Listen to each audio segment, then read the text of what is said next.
Hello, this is Virtuals, the chess noob, learning and having fun with chess. Today, I've got a game of the Jaenisch Gambit against my opponent's Ruy Lopez Opening. And I want to show you a particular tactic where we deliberately open up our H-file. It's a very common idea in the Jaenisch. Now, let's see what that looks like. So I've got a black pieces, of course, an opponent with white. Starts with e4, e5, knight f3, knight c6, and bishop b5. The Ruy Lopez Opening. Now, just as a bit of a digression, when you sort of look at the bishop here immediately attacking the knight, it almost looks like the Ruy Lopez is breaking an opening principle, which is to develop before launching an attack. Now, this isn't to say the Ruy Lopez is a bad opening. Absolutely it's not. It's a very good opening.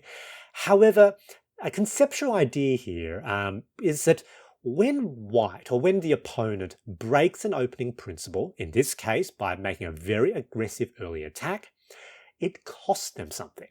And that cost is that by making that early aggressive attack, their defenses cannot be as robust. You know, there's a trade-off there.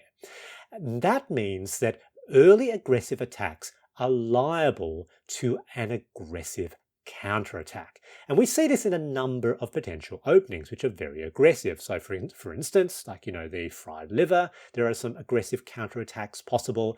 The Scotch game, for instance, is kind of an aggressive attack. And then again, there's an aggressive counterattack that you can play. Now here for the Ruy Lopez Opening, the aggressive counterattack is the Jaenisch Gambit with f5, immediately attacking the pawn on e4. The good thing about this gambit is that most Ruy Lopez opening players, especially at the beginner intermediate level, will not have encountered it very often, and so will not be familiar with the lines, which is good for us. In this game, my opponent accepted the gambit, which is practically a mistake and inaccuracy, and it all tightens down to a single line, so it's easy for us to remember. We have to push e4. That's our only good move, immediately attacking that knight. And generally the moves here onwards are good for us. The best move for white is to try to pin with their queen. Pretty much if they do anything else, we have an advantage. So the opponent now takes our knight, we take back, opening up the diagonal for our bishop, opening up the file for our queen. The knight is still under attack, so it has to move out of the way. In this case, they move into the center of the board. We capture back the pawn with our bishop. And at the end of move 6, let's take stock of what's happened. So we've got some development. Every single one of white's pieces are still on their starting square, except for the knight. And the knight is kind of a bit offside. It's not defended by anything. It's not particularly attacking anything that's not defended. It's not necessarily in that good a place. The only other two pieces which had moved, which was a pawn and a bishop, they've been captured. They're off the board, evaporated. And so in this position, Stockfish actually gives an evaluation of -1.1. This is the power of the Jaenisch. Now white now has, I think, a couple of potential good moves, which is queen to e2 or potentially d4. Neither of those moves, I would say, in this position is particularly obvious. And in this position, white strikes out with their g-pawn. They're defended by the knight, so it looks like it might be a good move, but it's actually a mistake. And in fact, it's now around -2. According to Stockfish. Now the best move for me here is queen to d5, immediately attacking the knight. And effectively what would be the next sequence would be they'll take our bishop, we take the knight, but we now we now attack their pawn as well, basically evaporating every piece that they play. That gives a bit of development. However, in this game, I decided to play bishop to g6. Stockfish calls this a mistake. Black is still ahead, -0.3. You can see that was apparently the best move. But what was my logic here? I was fairly sure that they were going to capture with the knight, and I will capture back with the pawn. And white might even think they're potentially ahead, given that I'll have doubled pawns on the c file and doubled pawns on the g file. But one of the things here is these doubled pawns here are fine if I castle long. And if I castle long, opening up the H file gives a potential really strong control with that rook. And look at what white has done. If they want to castle long, they're not castling long for quite a long time. They're probably going to be forced maybe to castle short, especially given that the king is going to be very vulnerable in the center of the board with the E file basically semi-open. So opening up the H file is potentially quite a good tactic. In this game, they did what I thought. They captured my bishop, capture back. Now keep an eye on that H file. This rook is not going to move until the final move of this game. So they developed their knight, with an attack. I suppose that kind of makes sense. I developed my knight.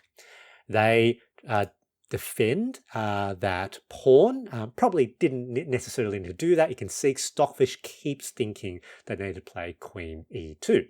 Here, I now advance my queen, potentially with a bit of pressure there, also defending, double defending that pawn.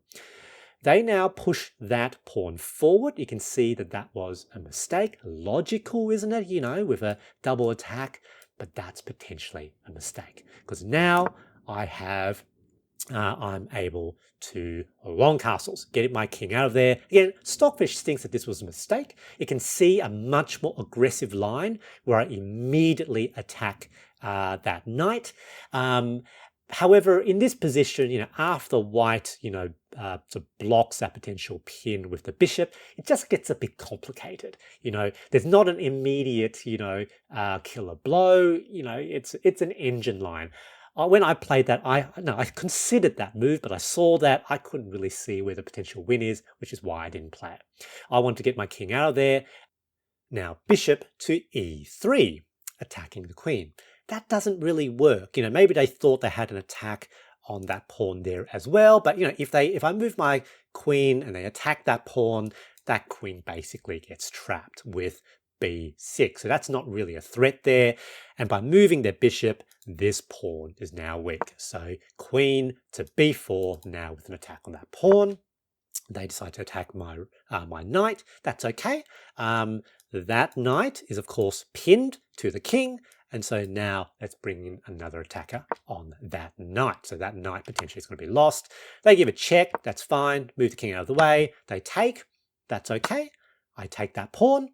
They now have to potentially castle because there's two attackers there. They need to get the king out of a potential check. I now take with the queen. Taking with the knight is not as good because they can just move their queen out of the way. Here, I've got some other sort of attacking chances here. And also I wanted to get my queen out of that file. They try to counterattack the queen again. Again, queen just takes with more material. They move, the queen to this position, but now check. And now it's a fork of that pawn and the queen. Queen moves to f5, trying to defend that pawn. And here, white made a mistake, a lapse of continuity. They looked like they were defending the pawn, but remember the H file? The H file is semi-open. It can be easy to forget. I take that pawn, they take with the queen, straight up blunder, hanging their queen, the rook captures, and I think as soon as they saw that, they realized their mistake. Emotional damage. Good game. GG. My big takeaway from this game is to try the Jaenisch Gambit against the Ruy Lopez Opening. It does take a bit of time to learn the strategic and tactical ideas in the Jaenisch lines, but these often come fairly naturally from experience. Very often these are dynamic and very fun games to play, and I think you'll enjoy them. I hope you enjoyed this video, and thanks for watching.